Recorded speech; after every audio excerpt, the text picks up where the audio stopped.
Hello, Assalamu alaikum. Today we will study lecture number 6, and lecture number 6 is about Lucknow Pact of 1916. If you look at the history of Congress and Muslim League, that was the first time when Congress has agreed upon something. Congress نے اور مسلم league دونوں parties نے ایک معاہدہ تیار کیا کہ کس طریقے سے وہ فردر ڈیمانڈس کریں گے اپنے پولیٹیکل رائٹس کے لیے. اور لکھنؤ پیکٹ میں آئی تھنک سپریٹ الیکٹوریٹ کی ڈیمانڈ جو تھی وہ برٹش کانگریس نے فرسٹ ٹائم ایکسیپٹ کی تھی. Lucknow pact was an agreement that reach between the Indian National Congress and the Muslim League at the following joint session at the board of the parties in Lucknow in 1916 دسمبر 1916 میں یہ لکھنؤ میں ہوا تھا packet, جس کی بنیاد پہ دونوں یہ معاہدہ ہوا تھا between Muslim league and the Congress.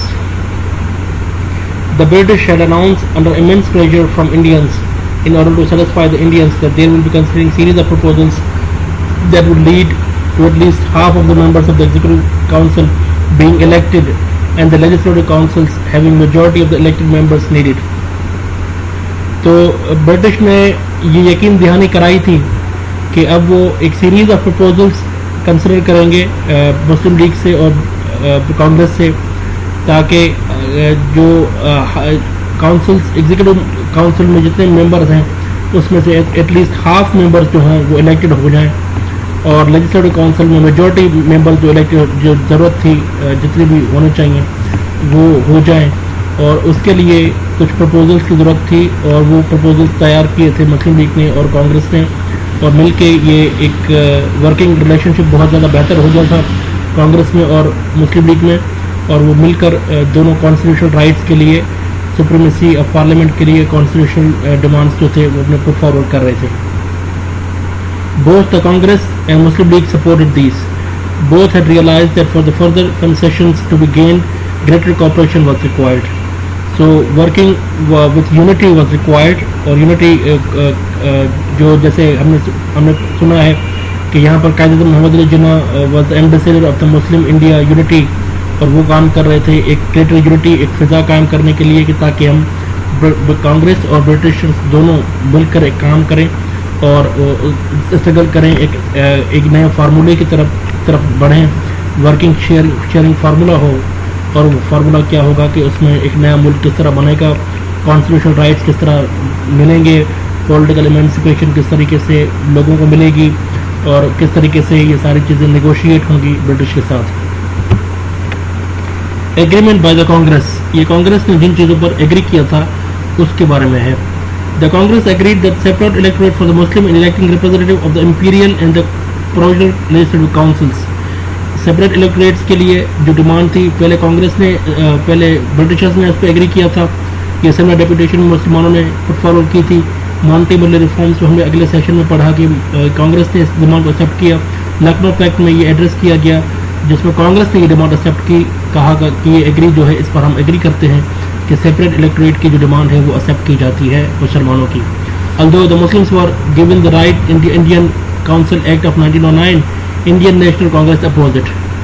جو رائٹس مسلمانوں کو مونٹی مورلی ریفارمس میں یا انڈین کونسل آف ایکٹ 1909 میں دیے گئے تھے, اس پہ جو ہے نیشنل کانگریس نے اپوز کیا کہ یہ کنسیشنز جو ہیں کچھ زیادہ ہیں اور اس سے ہمیں پرابلم ہے.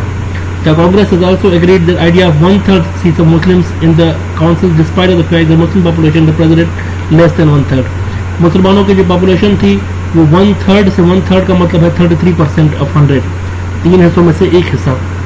تو کانگریس نے ایگری کیا کہ 1/3 جو ہے ان کو دی جائے ریپرزنٹیشن مسلمانوں کو, حالانکہ پاپولیشن جو تھی وہ 1/3 سے کم تھی. Apart from that, Congress agreed that no act affecting the community should be passed unless 3/4 of the community members on the council supported it.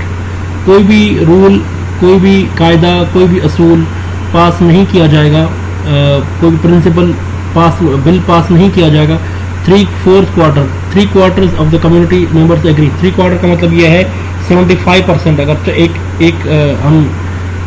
ایک اگر 100 ممبر ہیں کسی پارلیمنٹ میں تو 3/4 کا مطلب یہ ہے کہ 75% اگر لوگ ایگری کریں گے اور کونسل کی سپورٹ ہوگی تو اس کے بعد وہ پاس کیا جائے گا.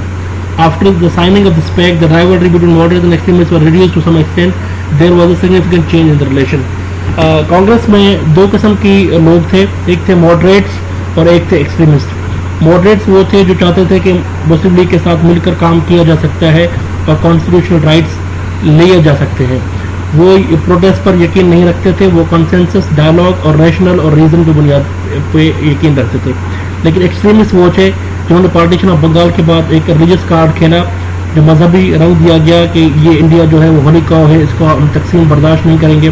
وہ ایکسٹریمسٹ تھے. تو کانگریس کے اندر جو ماڈریٹس اور ایکسٹریمسٹ تھے, اس پیکٹ کے بعد جو لکھنؤ پیکٹ ہے, اس کے بعد جو رائیولری تھی آپس میں ان کا ڈیوائڈ جو تھا وہ کسی حد تک کم ہو گیا تھا. There was a significant change in the relation. ان کے جو تعلقات تھے ان کا بھی کافی اثر ہوا تھا اور وہ کافی بہتر ہو گیا تھا. ڈیمانڈس پریزنٹ ٹو برٹش, یہ وہ ڈیمانڈس ہیں جو کنسنسس کے ساتھ, ایگریمنٹ کے ساتھ برٹش اور مسلم لیگ اور کانگریس نے, نیشنل کانگریس نے پیش کی تھی برٹش کو. The number of seats on the councils should be increase. جتنا مونٹے مارلی ریفارمس میں کہا گیا تھا کہ کاؤنسلس بڑھائی گئی سیٹس, برٹش نے, کانگریس نے اور مسلم لیگ نے یہ کہا کہ نمبر آف سیٹ جو ہے کاؤنسلس کی وہ اور زیادہ بڑھائی جائیں. Laws motions which were passed by the large majorities in the council should be accepted by the bindings by the British government. جتنے بھی بل اور جتنے بھی لاز, جتنے بھی ریزولوشنز پاس کیے جا رہے ہیں لارج میجورٹیز میں, جو 2/3 میجورٹی سے زیادہ ہیں کاؤنسلس میں پیش کیے جا رہے ہیں, وہ ایکسیپٹ کیے جائیں برٹش گورنمنٹ کی طرف سے. اس کی اپروول کے ساتھ وہ برٹش گورنمنٹ اس پر اپنی حتمی رائے قائم کرے اور یہ حتمی رائے دے کہ جو 2/3 میجورٹی کے ساتھ ہمارے پاس فیصلے آئیں گے, جب قانون سازی ہوگی, ریزولوشنس ہوں گے, اس کو ہم ایکسیپٹ کریں گے. Minorities in the provinces should be protected. یہ ظاہر سی بات ہے کہ مسلم لیگ کی طرف سے آئی ہوگی ڈیمانڈ, کیونکہ مائنورٹی تھے خود, اور مائنورٹیز کا اتنا بڑا مسئلہ ہے. ہسٹوریکلی آپ دیکھیں گے کہ مائنورٹیز کی بات ہو رہی ہے. قائد اعظم محمد علی جناح نے ہر فورم پہ یہ کہا ہے کہ مائنورٹیز کے جو رائٹس ہیں ان کو پروٹیکٹ کیا جائے اور ان کو کسی طریقے سے ایکسپلائٹ نہ ہونے دیا جائے. میجورٹی جو تھی کانگریس کی تھی اور مائنورٹی مسلم لیگ کی تھی, مسلمانوں کی تھی, اس لیے یہ بہت لازمی تھی یہ ڈالنا کہ مائنورٹیز کے جو رائٹس ہیں وہ پروٹیکٹ کیے جائیں. All provinces should be given granted autonomy. Provincial autonomy کا بہت بڑا سبجیکٹ ہے, اس پہ ڈسکشن ہو سکتی ہے, اس پہ بہت بڑی ڈیبیٹ ہو سکتی ہے کہ کس حد تک, حالانکہ پاکستان بننے کے 70 سال کے بعد بھی صوبے آج بھی کہتے ہیں کہ ہمیں پروویژنل اٹانومی نہیں ملی. تو یہ بھی قائد اعظم محمد علی جناح نے کہا تھا کہ جتنے بھی پروونسز ہوں گے وہ اٹانومس ہوں گے. اٹانومس کا مطلب یہ ہے کہ سینٹر کی طرف سے کوئی بھی, ایک ہوتا ہے سینٹر, ایک ہوتا ہے پروونس. تو پروونس کے جو اپنے اختیارات ہیں وہ خود سیلف گورنمنٹ اپنا ساورن ایک اختیار رکھتا ہے. تو پروونس اپنے بل بوتے پر فیصلے کرے گا, وہ فیڈریشن سے یا سینٹر سے وہ فیصلے وصول کر کے فیصلے نہیں کرے گا.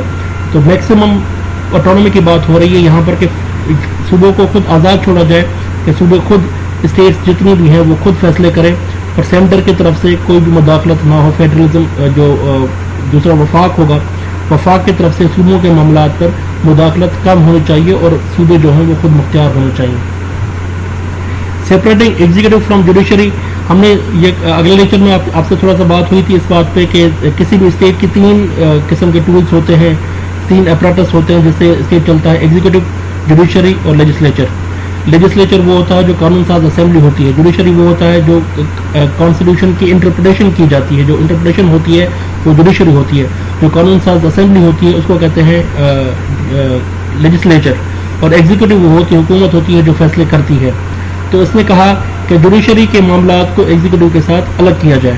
یہ ایک ٹیکنیکل مسئلہ ہے, یہ بہت ضروری تھا تاکہ جوڈیشری حکومتی معاملات پر مداخلت نہ کرے اور اثر انداز نہ ہو, اور اپنے فیصلے صرف قانون کی تشریح کرے, آئین کی تشریح تک محدود رکھے, اور ایگزیکٹو معاملات میں مداخلت نہ کرے, ایڈمنسٹریٹو معاملات میں مداخلت نہ کرے, اور یہ کرنا بہت ضروری تھا. At least half of the members of the Executive Council being elected, the Legislative Council having majority of elected members. تو ہاف ممبر تو ایگزیکٹو کاؤنسلس کے ہوں گے وہ الیکٹ کیے جائیں گے, اور لیجسلیٹو کاؤنسلس کے میجورٹی ممبر جو ہوں گے وہ الیکٹڈ کیے جائیں گے. ایگزیکٹو کاؤنسلس کے ہاف اور میجورٹی جو لیجسلیٹو کاؤنسل ہوگا اس کے ہاف میجورٹی.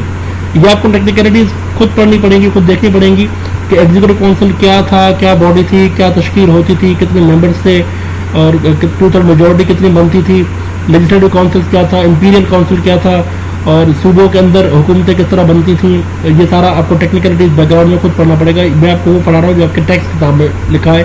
ہم ٹو دا پوائنٹ اس کو کنسائز رکھیں گے تاکہ اسٹوڈنٹس پریشان نہ ہوں, پرابلم ان کے لیے کریٹ نہ ہو. کیونکہ اگر ہم ڈیپتھ میں اگر انالیسس کرے جاتے ہیں تو پھر تھوڑا سا آف دی ٹریک ہم ایرریلیونٹ ہم بات کرتے ہیں, بہت ساری بیک گراؤنڈ میں چیزیں آ جاتی ہیں تو پرابلم ہوتا ہے اسٹوڈنٹس کو. اس کی سگنیفیکینس کیا ہے؟ Lucknow pact was seen as the beacon of Hindu Muslim unity. First time ہم نے دیکھا کہ مسلمان اور ہندو مل کر کام کرنے کے لیے تیار ہو گئے اور آپس میں بہت زیادہ قریب آ گئے, اور جس کا فائدہ یہ ہوا کہ ایک روشن امکان پیدا ہوا کہ یونٹی کے ذریعے بھی چیزیں حل کی جا سکتی ہیں. ضروری نہیں کہ ہر بار لڑائی ہو, کمیونلزم ہو, رائٹس ہوں, جھگڑے ہوں, فسادات ہوں. It led to a growing belief that British India, that home rule self-government was a real possibility. اور یہاں پر پاسبلٹی کا امکان یہ پیدا ہو گیا تھا کہ self government of the Muslims and Hindus in their respective states and provinces is possible. And یہ بہت زیادہ ایک امکان, اس کا روشن امکان پیدا ہو گیا تھا کہ self government was a real possibility. The packet also mark the high water mark of the Hindu Muslim unity. Hindu Muslim unity کی بہت زیادہ چرچا ہونے لگی کہ اب جو ہے لڑائی فسادات سے کوئی فائدہ نہیں ہوگا, اب یونٹی کے ساتھ چیزیں حل ہوں گی. It established a cordial relationship between Muslim League and the Indian Congress. Before the pact, both parties were viewed as rivals who opposed each other and worked in their own interests. However, the pact brought a huge change in their view. لیکن ہم آگے چل کے دیکھیں گے کہ کیا ہوا ایسا کہ مسلم یونٹی, ہندو یونٹی جو ہے وہ تاش ہو گئی, وہ سبوتاج کر دی گئی. نہرو رپورٹ آئی تھی, نہرو رپورٹ میں یہ ساری ڈیمانڈس جو ابھی کانگریس ایکسیپٹ کر رہی ہے سیپریٹ الیکٹوریٹ کے, یہ جو 1/3 آف میجورٹی جو ہندو مسلمانوں کے ہیں وہ ایکسیپٹ کر رہی ہے.